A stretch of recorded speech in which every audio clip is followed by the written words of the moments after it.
Mwongozo wa kujifunza Biblia leo ikiwa ni Juni 7 ya mwaka wa 2026. Leo tunaiangazia mada inayosema dhoruba za maisha. Yesu alikuwa ameitumia siku akihubiri kwa makundi makubwa ya watu katika pwani za Galilaya. Maneno yake yangekumbukwa kwa muda mrefu katika akili za watu na hata milele. Jioni ilipowadia, Yesu akazungumza na wanafunzi wake, akiwakaribisha katika safari pamoja naye. Na tuvuke mpaka ng'ambo. Marko Mtakatifu sura ile ya 4 aya ya 35. Yesu alijua dhoruba ingekuja, lakini bado akapendekeza waende. Alikuwa na somo muhimu la maisha alilotaka kuwafundisha wafuasi wake wa karibu. Bila shaka unajua kilichotokea. Soma kuhusu dhoruba hii tena katika Marko sura ile ya 4 ya 35 hadi 41. Ni mafundisho gani juu ya imani unayoweza kupata kutoka katika aya hizi?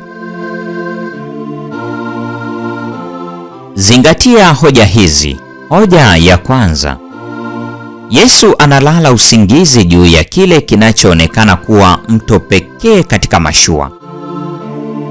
Mashua za uvuvi kwa kawaida zilikuwa na mto mmoja ambao dereva wa mashua katika shetri alikalia.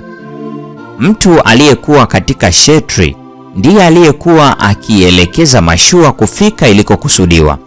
Hivyo basi, Yesu yuko katika nafasi ya dereva wa mashua, lakini analala akiwa kwenye usukani. Hoja ya pili. Si wanafunzi wote walikuwa wapya katika masuala ya kusafiri baharini. Petro, Yakobo na Yohana walikuwa wavuvi wenye uzoefu. Waliijua bahari ya Galilaya na wangekuwa wanajua jinsi ya kuongoza mashua wakati wa dhoruba. Hoja ya tatu. Hii ndiyo simulizi pekee katika Injili inayoandikwa juu ya kulala usingizi kwa Yesu.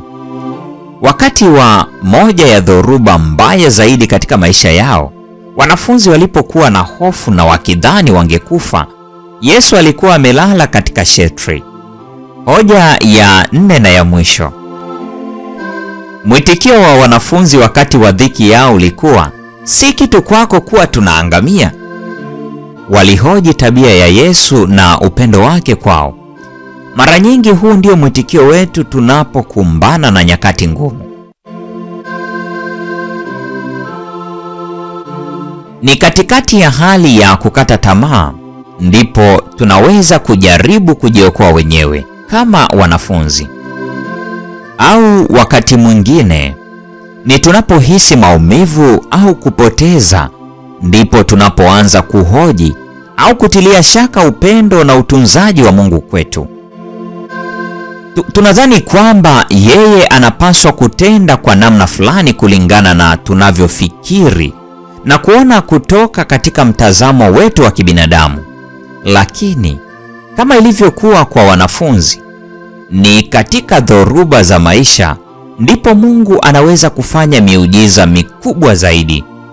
Mungu ni mwaminifu kila wakati, hata pale ambapo kutokuwapo kwake kwa dhahiri hakueleweki kwetu. Yupo pamoja nasi katika dhoruba zetu na anaweza kuituliza dhoruba pale ambapo sisi hatuwezi. Je, mwitikio wako wa kawaida ni upi unapokumbana na dhoruba katika maisha yako? Je, nyakati kama hizo huathiri vipi uhusiano wako na Mungu? Ni lini umeishi Wakorintho wa pili sura ile ya 5 aya 7?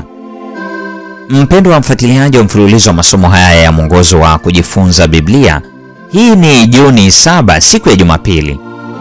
Na niseme tu Mungu atubariki sote kwa kufuatilia somo hili na karibuni tena.